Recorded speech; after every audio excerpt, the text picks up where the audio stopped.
Imaginez ceci, un homme en costume de luxe sortant d'une voiture qui coûte plus cher que votre maison jette une poignée de pièces de monnaie au visage d'un vieil homme sans défense assis sur le trottoir. Et le pire dans tout ça, ce vieil homme est son propre père. Cette histoire va vous montrer que la cruauté humaine n'a pas de limite, mais que la gentillesse d'un étranger peut parfois changer le cours du destin. Mais avant de plonger dans cette histoire incroyable, faites-moi une faveur. Cliquez sur le bouton j'aime et si vous êtes nouveau ici, abonnez-vous à notre famille grandissante d'amateurs d'histoire. Dites-moi en commentaire de quelle ville vous regardez cette vidéo pour que je puisse vous envoyer un salut spécial dans ma prochaine histoire. Maintenant, installez-vous confortablement, car ce que vous allez entendre va vous laisser sans voix. La pluie fine de Lyon tombait comme un rideau gris sur la ville, se mélangeant aux larmes silencieuses de Léa. À 35 ans, elle était une mère célibataire courageuse, mais ce jour-là, son courage était à bout.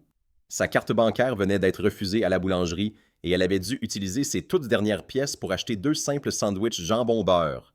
Un pour elle et un pour son fils de 14 ans, Hugo, qui marchait à ses côtés, le visage fermé. La faim et l'inquiétude creusaient des ombres sur leurs visages, et l'avenir semblait aussi sombre que le ciel au-dessus de leur tête. C'est alors qu'elle le vit, assis sur un morceau de carton humide, à l'abri précaire d'un porche d'immeuble. C'était un vieil homme, ses vêtements propres mais usés, son visage portant les traces d'une grande fatigue. Il ne mendiait pas, il ne parlait à personne. Il semblait simplement perdu, comme s'il avait été déposé là par une vague et oublié par la marée. « Maman, on ne peut pas, on a à peine assez pour nous », murmura Hugo, son estomac protestant à la vue des sandwichs. Mais Léa ne l'écoutait déjà plus. Quelque chose dans le regard de cet homme, des yeux d'un bleu étonnamment clair mais voilé de confusion, lui avait transpercé le cœur. Elle s'approcha lentement, comme pour ne pas l'effrayer. « Monsieur, vous avez faim ?» demanda-t-elle d'une voix douce. L'homme leva les yeux vers elle, un éclair de surprise traversant son regard vide, et hocha simplement la tête. Sans une seconde d'hésitation, Léa lui tendit son propre sandwich. À cet instant précis, un crissement de pneus déchira l'air calme. Une Mercedes noire rutilante, si brillante qu'elle semblait absorber toute la lumière de la rue, s'arrêta brusquement à leur hauteur. La portière s'ouvrit et un homme d'une quarantaine d'années, vêtu d'un costume sur mesure, en descendit, suivi par une femme parée de bijoux qui scintillaient même sous le ciel gris. L'homme, Grégoire, fixa le vieillard avec un dégoût non dissimulé. « Père? Mais ce n'est pas possible! Regarde-moi cette épave! On nous avait pourtant dit qu'il était mort.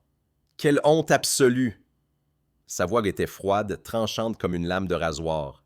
La femme, Bérénice, sortit son téléphone dernier écrit avec un sourire méprisant. « Attends, chérie, il faut immortaliser ça.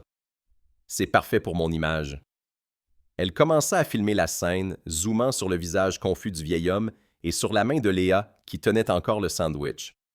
Grégoire, jouant le jeu, sortit une poignée de pièces de sa poche et les jeta avec force sur le trottoir mouillé. Les pièces roulèrent et s'arrêtèrent près des pieds usés du vieil homme. « Tiens, le clochard, va t'acheter une dignité avec ça », lança-t-il assez fort pour que tous les passants l'entendent. Bérénice, tout en filmant, ajouta une story sur son compte Instagram avec les hashtags #charity, aider les pauvres, /famille bienveillante. Puis, aussi vite qu'ils étaient apparus, ils remontèrent dans leur forteresse de métal et disparurent dans la circulation, laissant derrière eux un silence glacial et une traînée d'humiliation. Léa resta figée, le cœur battant à tout rompre, non pas de peur, mais de colère et de tristesse. Hugo serrait les poings, les larmes aux yeux face à une telle cruauté. Le vieil homme, lui, n'avait pas bougé. Il fixait les pièces de monnaie comme si elles étaient des scorpions. Léa sentit une vague de détermination la submerger. Elle ne pouvait pas, elle ne voulait pas le laisser là. Elle se pencha, ignora les pièces de monnaie et posa une main douce sur l'épaule de l'homme. « Venez avec nous, monsieur. Vous ne resterez pas ici ce soir. Il pleut et vous avez besoin de vous reposer au chaud. » Hugo la regarda, ses yeux passant de la colère à la compréhension. Il hocha la tête, acceptant la décision de sa mère. Ensemble, ils aidèrent le vieil homme à se relever. Il était fragile, mais il se laissa guider sans un mot, comme un enfant confiant.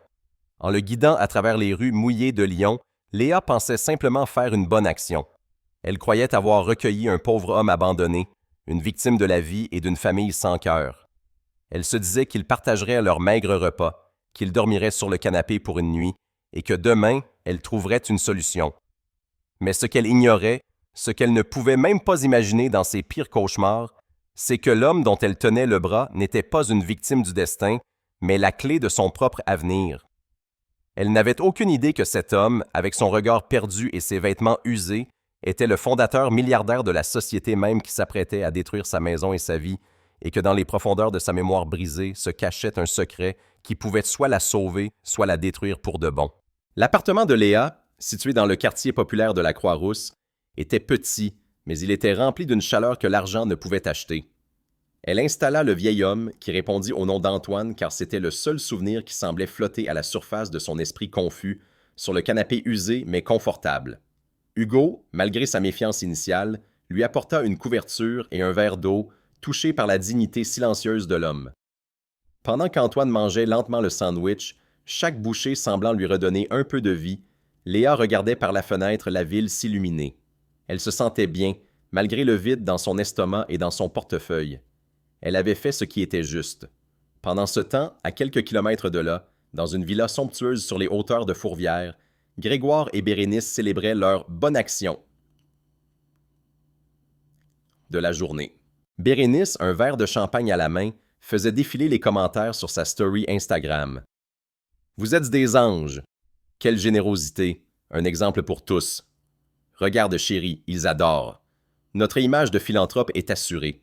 Personne ne se doutera jamais de rien. » Grégoire, lui, était plus pragmatique. Il venait de recevoir une notification de sa banque. Un virement de plusieurs millions d'euros venait d'être effectué depuis un compte suisse. L'argent du vieux est enfin sur nos comptes. L'avocat a confirmé que le certificat de décès falsifié est passé sans problème. Officiellement, Antoine Dubois est mort et nous sommes ses seuls héritiers. La démolition de ce taudis de la Croix-Rousse peut commencer. C'est la dernière étape pour effacer toute trace de son empire et de le reconstruire à notre image. Il leva son verre, à notre nouvelle vie et à la fin de l'ancienne. Les jours suivants furent un étrange mélange de routine et de mystère. Léa se battait pour trouver du travail, enchaînant les petits boulots mal payés, tandis qu'Hugo jonglait entre le collège et la surveillance d'Antoine. L'homme était d'une douceur infinie, mais des éclairs de génie traversaient son brouillard mental. Un après-midi, alors que Hugo était frustré par un devoir de mathématiques complexe, Antoine jeta un œil par-dessus son épaule. « Non, jeune homme, ton approche est incorrecte. Tu dois utiliser le théorème de la valeur intermédiaire. C'est une question de logique, pas de calcul brut. » Il prit un crayon et, d'une main étonnamment sûre, résolut l'équation en quelques lignes claires et élégantes. Hugo le regarda, abasourdi. Comment ce vieil homme, qui peinait parfois à se souvenir de son propre nom, pouvait-il maîtriser des concepts mathématiques de niveau universitaire? Il décida, par pure curiosité, de commencer à enregistrer discrètement avec son smartphone ces moments de lucidité étranges, comme un détective amateur rassemblant des indices sans savoir ce qu'il cherche. Puis, le coup de grâce arriva, plus brutal encore que le refus de sa carte bancaire. Une lettre recommandée, avec l'entête menaçant de Dubois Entreprises, fut glissée sous leur porte. C'était un avis d'expulsion final. Le bâtiment entier devait être évacué sous 15 jours pour être rasé. Un complexe résidentiel de luxe, les jardins de Dubois, allait s'élever sur les ruines de leur vie. Léa s'effondra sur une chaise, la lettre tremblant dans ses mains. C'était fini. Ils allaient se retrouver à la rue. En voyant le logo sur le papier, un D stylisé et arrogant, Antoine, qui était assis à la table, porta soudain les mains à sa tête, son visage se tordant dans une grimace de douleur intense. « Jean-Pierre » halta-t-il, sa voix rauque. « Le code Phénix. Il ne doit pas l'avoir.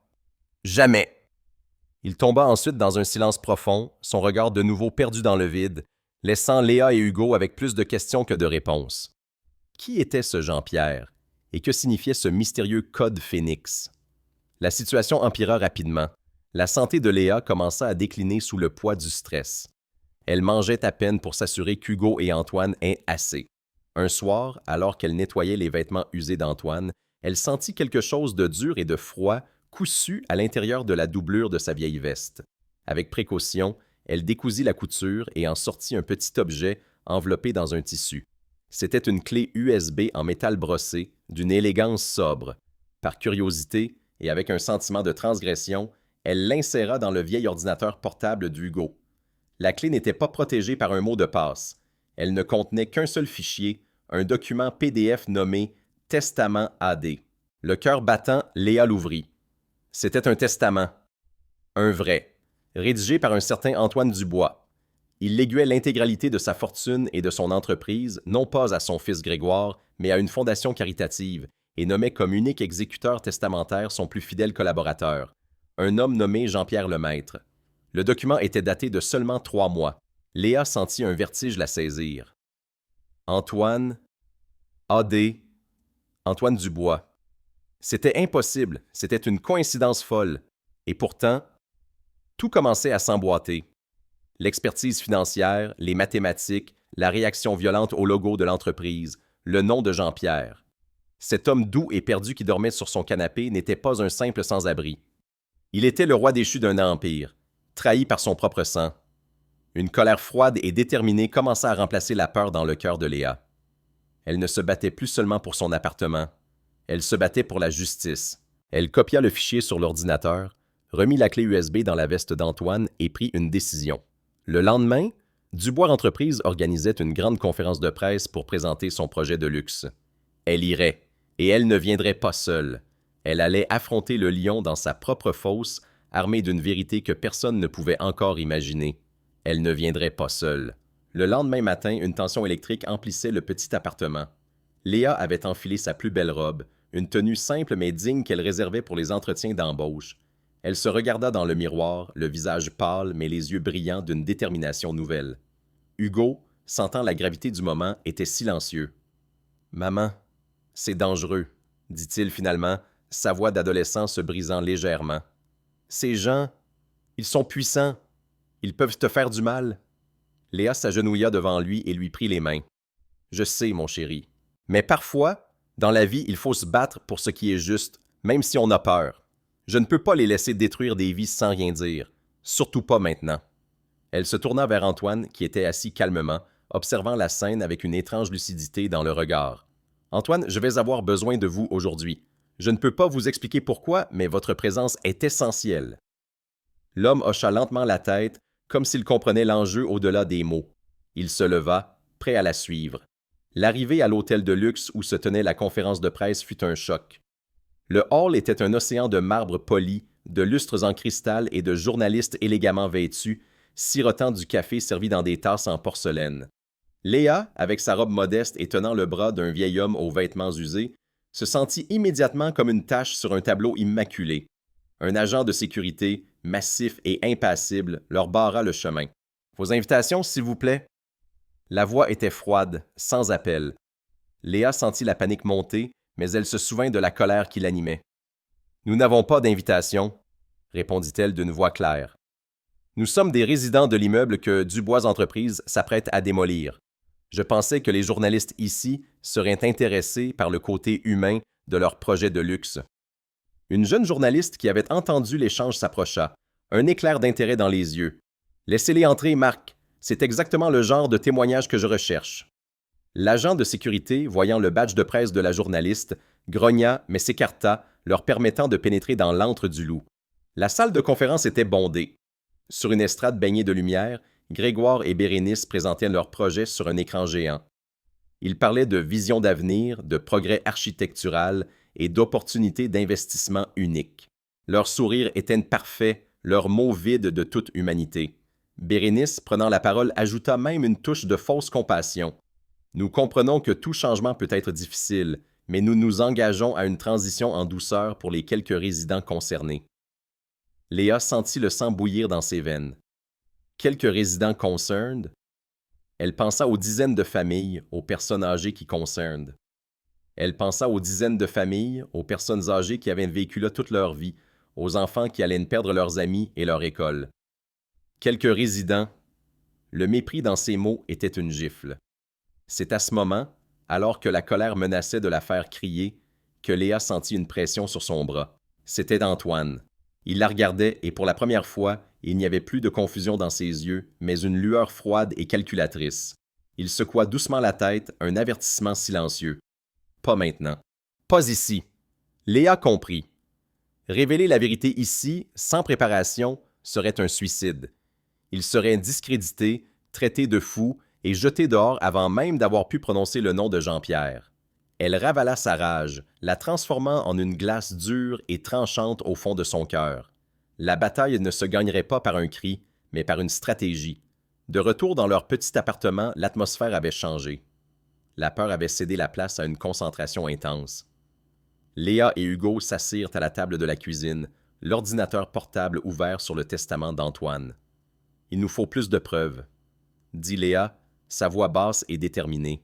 « Ce document est incroyable, mais ils diront qu'il est faux, que nous l'avons fabriqué.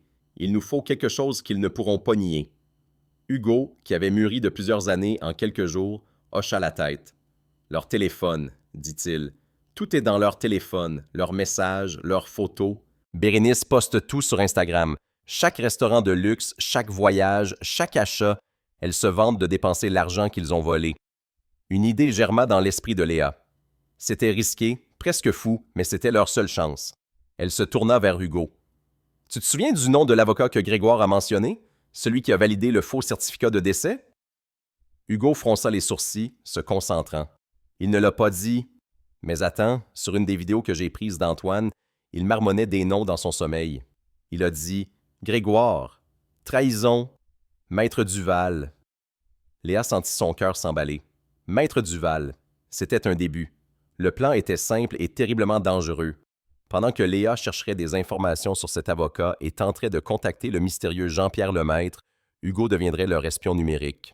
Il créa un faux profil sur Instagram, celui d'un jeune admirateur de la générosité de Bérénice, et commença à suivre chacun de ses mouvements. Il passait des heures à faire des captures d'écran de ses stories, des dîners à 1000 €, des sacs à main de créateurs, des week-ends à Monaco.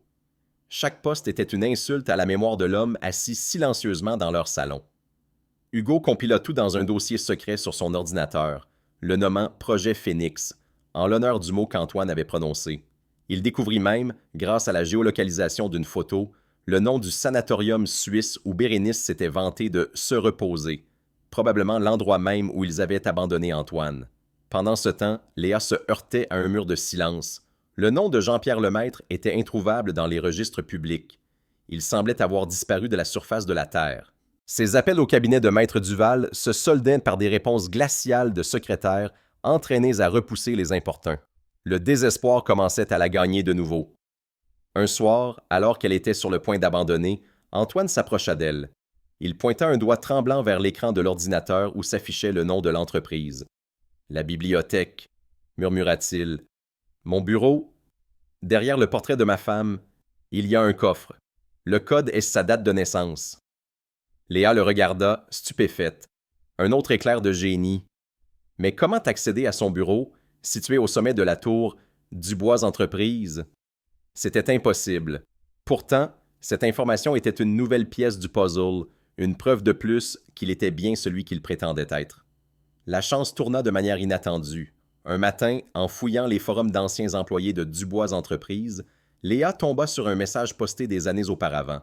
Un homme se plaignait amèrement d'avoir été licencié injustement après avoir dénoncé des irrégularités financières. Il signait son message « Jopé Lemaître, ancien directeur financier ». Le cœur de Léa fit un bond. Elle trouva une vieille adresse e-mail associée à ce profil et envoya un message court et énigmatique. « Le Phénix a besoin de vous. AD est en vie. » Elle n'y croyait qu'à moitié, mais c'était sa dernière carte. Pendant ce temps, Grégoire et Bérénice, ivres de leur pouvoir et de leur impunité, commirent l'erreur fatale.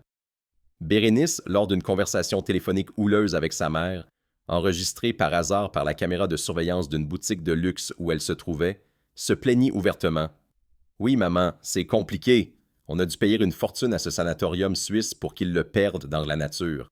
Tu crois que c'est facile de faire disparaître un milliardaire? » Hugo, qui suivait obsessionnellement les actualités People, tomba sur un article de blog qui relatait l'incident avec un lien vers la vidéo.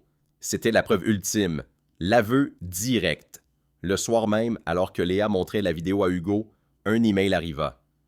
L'expéditeur était inconnu, mais l'objet était un seul mot, « Où ». C'était la réponse de Jean-Pierre.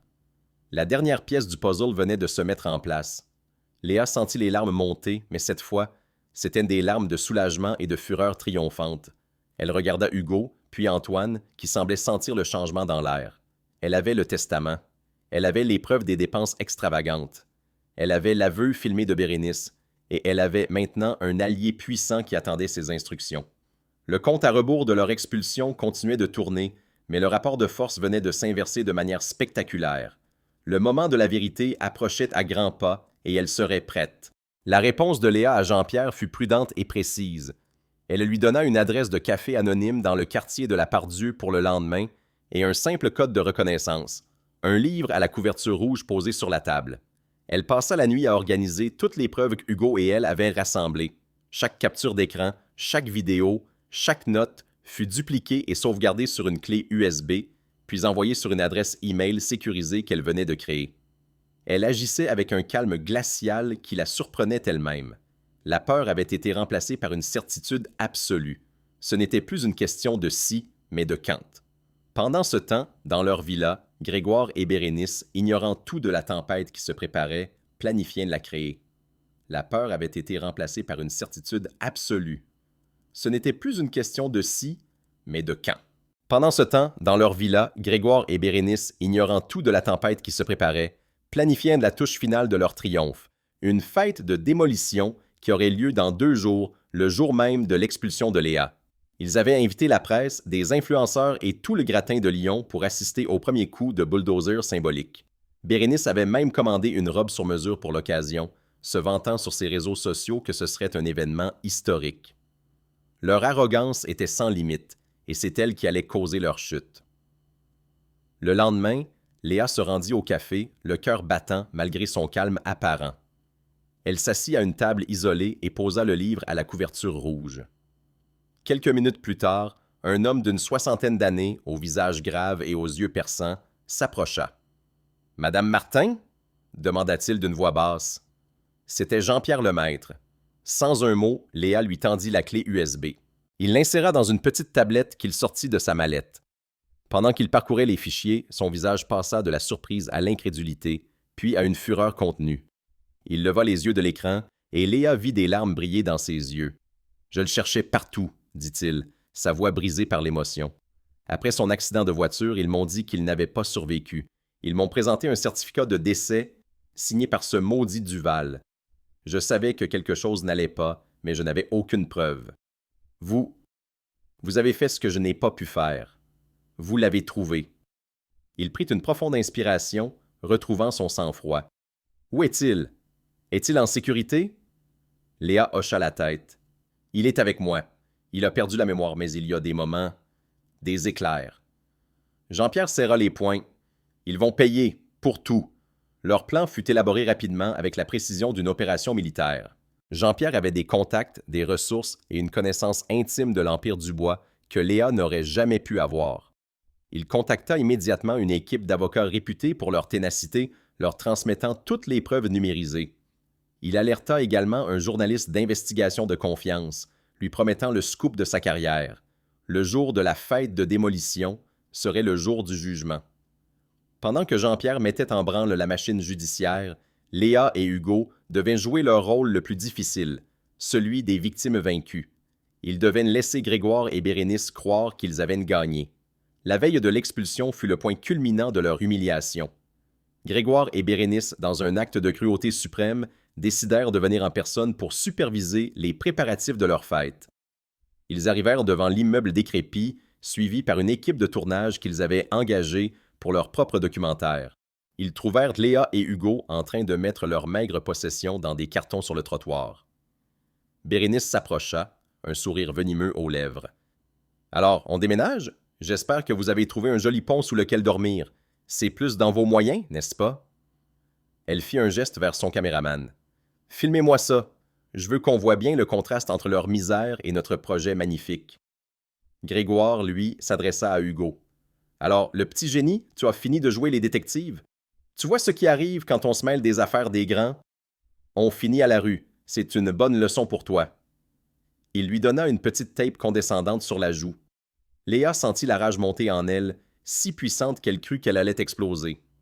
Mais elle croisa le regard d'Hugo et elle y vit la même lueur qu'elle ressentait en elle. Une patience froide, une attente. Ils enduraient cette dernière insulte, sachant que chaque mot, chaque geste arrogant était filmé et allait bientôt se retourner contre eux. Antoine qui peut... Antoine, qui se tenait un peu à l'écart, regardait la scène, son visage une fois de plus un masque de confusion. Mais ses mains, cachées dans ses poches, étaient serrées en poings si forts que ses ongles s'enfonçaient dans ses paumes.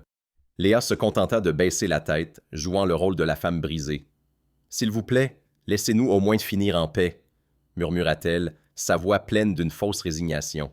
Grégoire et Bérénice rirent, savourant leur victoire. « La paix? La paix, c'est pour les gagnants, ma chère », lança Bérénice avant de tourner les talons et de remonter dans sa voiture.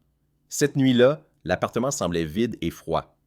Les cartons étaient empilés, témoins silencieux de leur défaite apparente. Léa tenait dans ses mains une vieille photo d'elle et d'Hugo, souriant, prise des années auparavant avant que la vie ne devienne si difficile. Des larmes silencieuses coulaient sur ses joues, mais ce n'étaient plus des larmes de désespoir. C'étaient des larmes d'anticipation. Son téléphone vibra. C'était un message de Jean-Pierre. « Tout est en place. Les avocats sont prêts. Le journaliste est sur site. La police a été prévenue et attend notre signal. Demain, à 14 heures, le masque tombera. » Léa regarda Antoine, qui s'était endormi sur le canapé, un sommeil agité.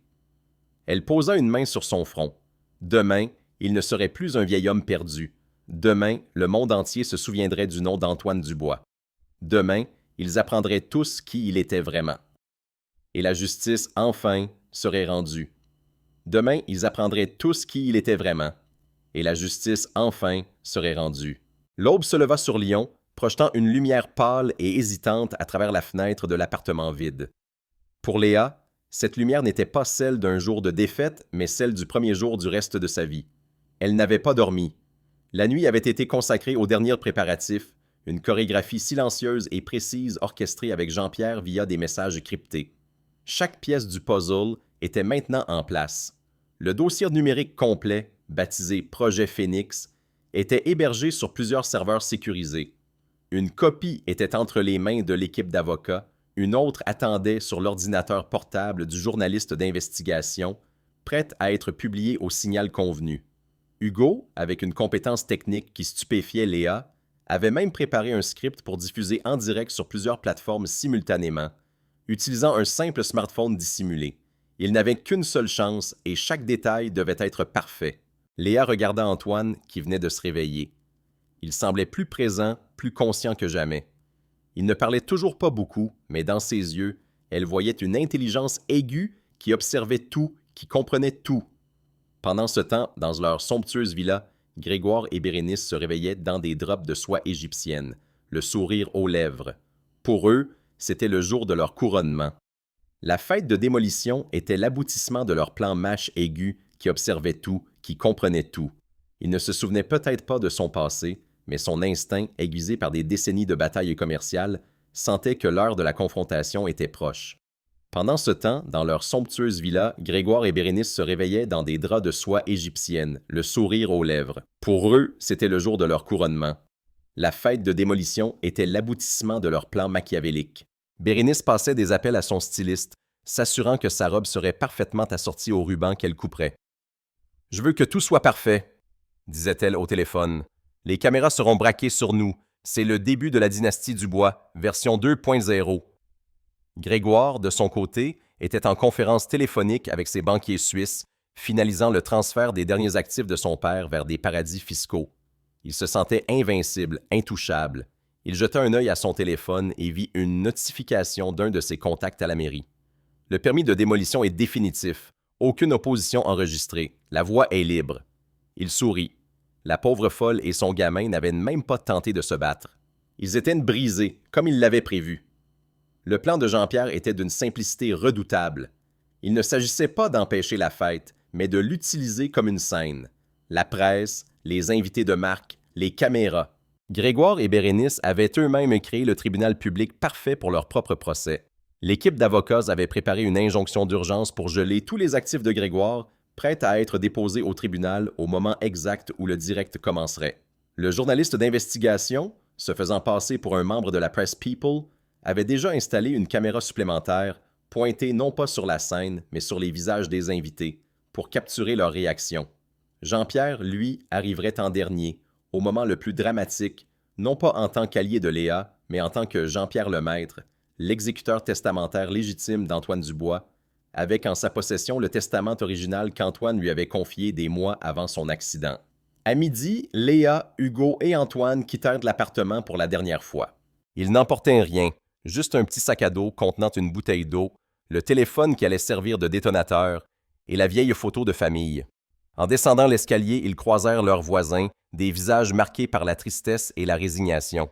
« On est désolé pour vous, Léa, » dit une vieille dame. « C'est injuste. » Léa lui sourit, un sourire énigmatique.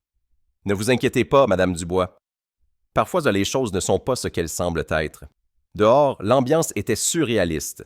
Un tapis rouge avait été déroulé sur le trottoir sale. Des serveurs en gilet noir offraient des coupes de champagne. La musique lounge s'échappait de puissantes enceintes. C'était un spectacle grotesque, une danse macabre sur la tombe de la vie des gens. Grégoire et Bérénice étaient au centre de tout, posant pour les photographes, riant aux éclats. Léa et sa petite famille se tinrent à l'écart, près des barrières de sécurité, jouant leur rôle de victimes silencieuses. Hugo, les mains dans les poches, tenait fermement le téléphone. Il avait activé le mode « Ne pas déranger » et vérifié une dernière fois la connexion. Tout était prêt. Il échangea un regard avec sa mère. C'était le moment. Léa prit une profonde inspiration. Elle pensa à toutes les humiliations, à la faim, à la peur.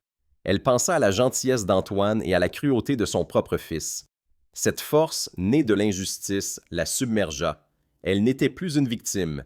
Elle était un instrument de la justice. À 13h65, Grégoire monta sur l'estrade, micro en main. Le silence se fit. « Mesdames et messieurs, chers amis, bienvenue !» commença-t-il, son visage rayonnant de triomphe. « Aujourd'hui, nous ne détruisons pas seulement un bâtiment. Nous détruisons le passé. Nous bâtissons un avenir de luxe, de prestige, un avenir qui porte mon nom. » Il marqua une pause pour les applaudissements. C'est à cet instant précis qu'Hugo pressa le bouton « Lancer le direct » sur son téléphone. Au même moment, à des kilomètres de là, le journaliste publiait son article, les avocats déposaient l'injonction et Jean-Pierre sortait de sa voiture, le testament à la main. La tempête était sur le point d'éclater. Dans quelques secondes, le monde de Grégoire et Bérénice, construit sur des mensonges et de la cupidité, allait s'écrouler comme un château de cartes. Il était temps de montrer la vérité au monde entier. Alors que les premiers applaudissements polis résonnaient en réponse au discours triomphant de Grégoire, un son étrange commença à se faire entendre. Ce n'était pas fort, juste un murmure au début, mais il grandissait en intensité. C'était le son de centaines de notifications de smartphones qui vibraient en même temps. Les invités, les journalistes, les influenceurs, tous sortirent leur téléphone, le visage intrigué. Sur leurs écrans, une notification push venait d'apparaître, envoyée par le journaliste d'investigation. Exclusif. Le scandale Dubois. L'héritier a-t-il simulé la mort de son père milliardaire? En cliquant sur le lien, ils découvrirent un article détaillé, rempli de preuves. Des captures d'écran des dépenses extravagantes de Bérénice, des extraits du testament original, et en tête d'article, la vidéo de surveillance de la boutique où Bérénice avouait avoir perdu son beau-père. Au même moment, le direct d'Hugo, intitulé « La vérité sur la démolition » par le fils de la victime, devenait viral. Des milliers puis des dizaines de milliers de personnes le regardaient, partageant le lien avec une vitesse foudroyante. Le piège venait de se refermer. Sur l'estrade, Grégoire, ignorant encore ce qui se passait, fronça les sourcils en voyant l'attention de la foule se détourner de lui. « Et maintenant, le moment que nous attendons tous !» cria-t-il pour regagner leur intérêt. Le premier coup de... Il ne put finir sa phrase. Sur l'écran géant derrière lui, qui devait projeter le logo de son entreprise, apparut soudain le visage en gros plan d'Antoine. C'était une des vidéos qu'Hugo avait prises où Antoine, dans un moment de lucidité, expliquait une stratégie financière complexe. Le son était clair. La voix était celle d'un homme brillant et puissant. La foule haleta. Grégoire se retourna, le visage décomposé par l'incompréhension. « Qu'est-ce que c'est que cette sorcellerie? Coupez ça! » hurla-t-il à ses techniciens. Mais il était trop tard. La vidéo fut remplacée par le testament, ses clauses s'affichant en lettres énormes pour que tout le monde puisse les lire. Puis vint la vidéo de Bérénice. Sa voix stridente et arrogante emplit la place. « Tu crois que c'est facile de faire disparaître un milliardaire? » Bérénice, qui se tenait à côté de son mari, poussa un cri d'horreur. Elle devint blanche comme un linge, ses yeux cherchant désespérément une issue. La foule, qui quelques minutes auparavant les applaudissait, les regardait maintenant avec un mélange de dégoût et de fascination morbide. Les murmures se transformèrent en huées. Menteurs, voleurs, criminels. Les flashs des photographes scrépitaient non plus pour célébrer leur gloire, mais pour immortaliser leur chute. C'est à cet instant précis que Léa, tenant Antoine par le bras, s'avança à travers la foule qui s'écarta comme la mer devant Moïse. Elle ne jouait plus la victime. Son visage était empreint d'une dignité royale, ses yeux lançaient des éclairs. Elle monta sur l'estrade et se plaça à côté d'un Grégoire pétrifié. Elle prit le micro qu'il avait laissé tomber. « Mon nom est Léa Martin », dit-elle, sa voix calme mais résonnant sur toute la place. « Cet homme, Grégoire Dubois, et sa femme voulaient me jeter à la rue, moi et mon fils. Ils nous ont humiliés, ils nous ont traités comme des moins que rien. Mais ce qu'ils ne savaient pas, c'est que l'homme qu'ils ont abandonné dans la rue, l'homme qu'ils ont déclaré mort pour voler sa fortune, cet homme est ici aujourd'hui. » Elle se tourna vers Antoine, qui la rejoignit sur scène. Le choc de voir son propre visage sur l'écran géant, d'entendre sa propre voix, d'entendre les mots de Bérénice, avait provoqué un court-circuit dans son esprit. Les dernières bribes de brouillard se dissipèrent. Il se redressa de toute sa hauteur, et pour la première fois, le monde revit le véritable Antoine Dubois. Ses yeux bleus balayèrent de la foule, puis se posèrent sur son fils. « Grégoire, » dit-il, sa voix rauque mais pleine d'une autorité glaciale. « Tu as trahi ton sang, tu as déshonoré notre nom. » Grégoire, pris de panique, tenta de nier. « C'est un montage, c'est un complot, ce vieil homme est un imposteur. Mon père est mort. » Mais sa voix manquait de conviction. Personne ne le croyait. C'est alors qu'une sirène de police se fit entendre, se rapprochant rapidement. Une voiture noire s'arrêta juste devant l'estrade, et Jean-Pierre Lemaître en descendit, suivi de 2 officiers de police et de l'équipe d'avocats. Il monta sur scène, tenant un document officiel. « Grégoire Dubois, » annonça-t-il d'une voix forte. « Je suis Jean-Pierre Lemaître, l'exécuteur testamentaire de votre père, Antoine Dubois, qui se tient ici, bien vivant. J'ai en ma possession son testament original et authentique. En ce moment même, une injonction est en train de geler tous les comptes que vous avez volés. Et ces officiers sont ici pour vous arrêter, vous et votre femme, pour fraude, falsification de documents et tentative d'homicide par abandon. » Ce fut le coup de grâce. Bérénice s'effondra en sanglotant, une pathétique poupée de luxe brisée. Grégoire, le visage tordu par la haine et la peur, tenta de s'enfuir, mais les policiers l'interceptèrent sans ménagement. Alors qu'ils lui passèrent les menottes, son regard croisa celui de Léa. Dans ses yeux, il n'y avait pas de triomphe, juste une tristesse infinie pour un homme qui avait tout eu et qui avait tout perdu par sa propre cupidité. La foule explosa en applaudissements. Ce n'étaient pas des applaudissements pour un spectacle, mais pour le retour de la justice. Les gens acclamaient Léa, Hugo et cet homme qui était revenu d'entre les morts. Les hashtags Justice pour Antoine et Dubois Scandal prenaient d'assaut les réseaux sociaux dans le monde entier. Antoine Dubois s'approcha de Léa et d'Hugo. Il posa une main sur l'épaule de chacun. Des larmes coulaient sur son visage, mais c'étaient des larmes de gratitude. « Vous m'avez sauvé, » murmura-t-il. « Vous m'avez sauvé de bien plus que la rue. Vous avez sauvé mon âme. » La vérité avait enfin éclaté, et rien, absolument rien, ne serait plus jamais comme avant. Les semaines qui suivirent furent un tourbillon médiatique et judiciaire. Le scandale Dubois ne fit pas seulement la une en France, mais devint une affaire internationale, un symbole de la cupidité moderne et du triomphe inattendu de la justice. Le procès de Grégoire et Bérénice fut l'un des plus suivis de la décennie. Les preuves accumulées par Léa et Hugo, présentées par l'équipe d'avocats de Jean-Pierre, étaient accablantes. Le témoignage d'Antoine, qui avait retrouvé la totalité de sa mémoire et de ses facultés, fut un moment d'une intensité poignante. Il ne raconta pas seulement la trahison de son fils, mais aussi la gentillesse d'une inconnue qui lui avait tendu un sandwich alors qu'il n'était plus personne. Le verdict fut sans appel. Grégoire fut condamné à 15 ans de prison ferme pour fraude aggravée, abus de faiblesse et mise en danger de la vie d'autrui. Bérénice, pour sa complicité active, écopa de 10 ans. Leurs biens furent saisis, leurs comptes vidés, et leur nom devint synonyme de honte. Leur empire de mensonges s'était effondré, les laissant avec la seule chose qu'ils méritaient, le néant. Pendant que les coupables payaient leurs dettes à la société, une nouvelle vie commençait pour les héros de cette histoire. Antoine Dubois, avec une énergie retrouvée, ne chercha pas à reconstruire son ancien empire. Il décida de le transformer. La première chose qu'il fit fut d'annuler la démolition de l'immeuble de la Croix-Rousse. À la place, il créa la Fondation Phénix, une organisation caritative dotée de plusieurs milliards d'euros, avec une mission simple, offrir un logement digne et une seconde chance à ceux que la vie avait malmenés.